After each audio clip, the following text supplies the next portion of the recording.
তখন পালতোলা জাহাজই ছিল সাগর পারাপারের একমাত্র উপায়। সেই সময় একটা জাহাজ সাগর পাড়ি দিচ্ছিল। কুলে ভিড়তে জাহাজের আরও 5 থেকে 7 দিন দেরি হয়ে যায়। এমন সময় মুখ গম্ভীর করে কেবিন থেকে বেরিয়ে এলেন জাহাজের ডাক্তার। সেই কেবিনে থাকতো জাহাজের কর্মচারী বুড়ো বিনুরাম। কতদিন খুব অসুস্থ হয়ে পড়েছিলেন সেই কেবিনের মধ্যে।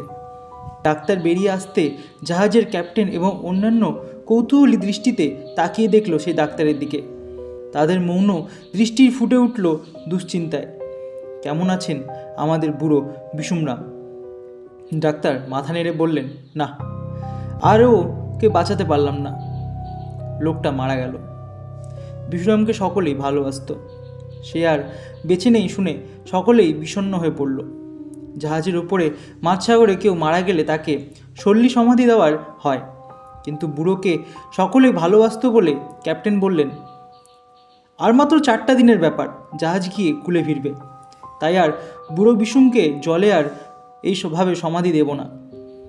একজন করে নাবিক সবসময় ওই কেবিনের সামনে পাহারা দেবে, ঠিক আছে? বুড়ো বিষুমরাম মৃত্যুর পর তার কেবিনের সামনে ক্যাপ্টেনের আদেশ মতো একজন নাবিক নিয়ে থাকতে পাহারা দিচ্ছিলেন। এইভাবে 5 দিন কেটে গেল। মনে করা গিয়েছিল 4 দিনে ডাঙা দেখা যাবে, কিন্তু এটা সফল হলো না। বিপরীত বায়ুর চাপে জাহাজটা কুল থেকে আরও দূরে সাগরের মধ্যে সরে গেল। শিগগির কুলে ভিড়বার আর সম্ভাবনা রইল না।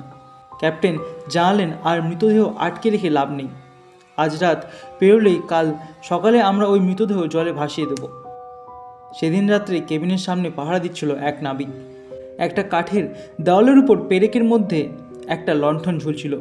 লণ্ঠন থেকে ভালো করে আলো আসছিল না।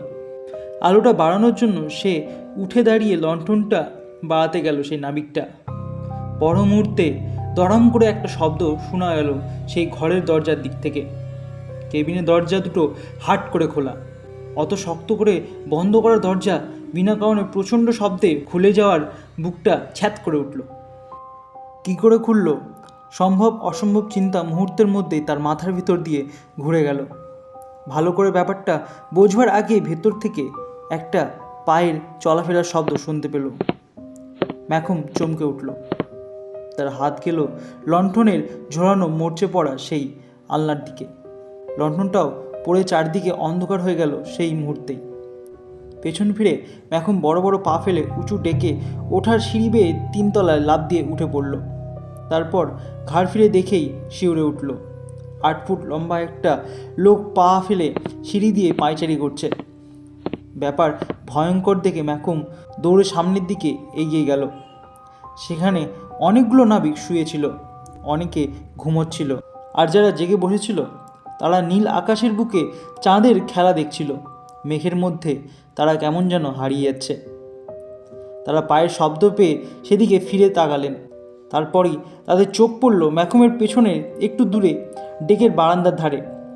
সেখানে বারান্দার ধারে ঘেঁষে বিশুরামের মতো একটা লোক বড় বড় পা ফেলে ডেকের ধারে পায়চারি করছে।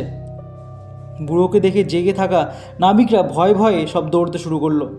তাড়াতাড়ি ছুটে গিয়ে সকলে জাহাজের পরিচালকের ঘরে এসে উঠল। জেগে থাকা লোকগুলোর দূরদূরানি ছুটোছুটির শব্দ পেয়ে ঘুমিয়ে থাকা লোকগুলো তাদের পেছন পেছন দৌড়ালো। তারপরে প্রাণ ভয়ে আগের নাবিকদের পিছু পিছু তারাও দৌড়ালো। হঠাৎ ডেক থেকে নাবিকের পরিচালকের ঘরে ঢুকে, কী ব্যাপার তোমাদের? ঝোড়ো কাপড়ের মতো আমার ঘরে কেন? যাও যাও, ডেকে যাও। যত সব পাগলের দল। কেউ কোনো উত্তর দিল না। তখন পরিচালক নাবিক বলল, তখন একজন নাবিক ফিসফিস করে বলল, বাহ, বিষুরাম ডেকের সব দিকে ঘুরে বেড়াচ্ছে হেঁটে হেঁটে। নাবিক বললেন, বাজে কথা বলছো? আরেকজন বললেন, সত্যি ঘুরে বেড়াচ্ছে, আমি দেখলাম।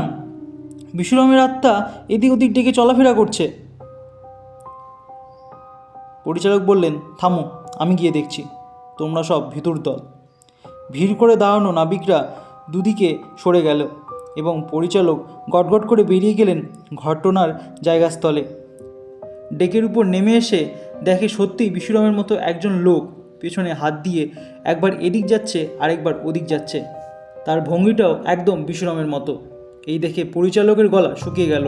বারবার চোখ রগড়ে দেখতে লাগলো সে কি ভুল দেখছে। কোনো ক্রমে সাহস সঞ্চয় করে ডাকলেন, তুমি সত্যি কি বিশুরাম? পরিচালকের কণ্ঠস্বর আকৃষ্ট হয়ে লোকটি ঘুরে দাঁড়ালো। একটা হাত উঠিয়ে ডেকের পরিচালকের দিকে এগিয়ে আসতে লাগলো সেই অবয়বটা। লোকটি যত এগোয় পরিচালক তত ভয়ে ভয়ে পেছোয়।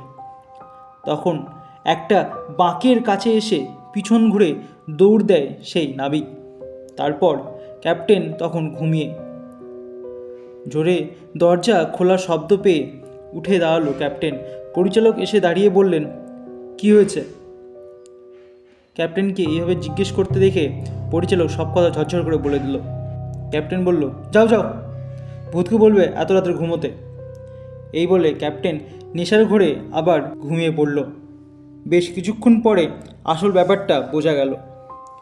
ঘটনা হলো যে বিশুরাম অসুস্থ হবার পর জ্ঞান হারিয়ে ফেলে।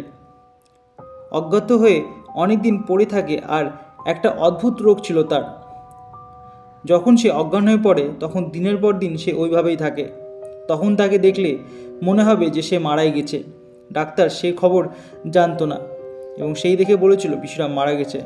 প্রায় 5 দিন বেঘোরে অজ্ঞান হয়ে থাকার পর তারপর বিশুরামের জ্ঞান ফেরে। এরপর আসল ঘটনায় আসি। প্রায় 5 দিন বেঘোরে অজ্ঞান হয়ে পড়ে থাকার পর যখন বিশুরামের জ্ঞান ফিরে তখন ঢং ঢং করে 2টো বাজে। তা শুনতে পেয়ে ভাবলে বিশুরাম সকাল হয়ে গেছে। সে উঠে দাঁড়ায়।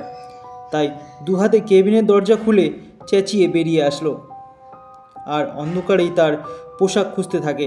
সেই সময় তার পায়ের শব্দ পাহারাদার শুনতে পেয়ে ভয়ে পালিয়ে ওঠে।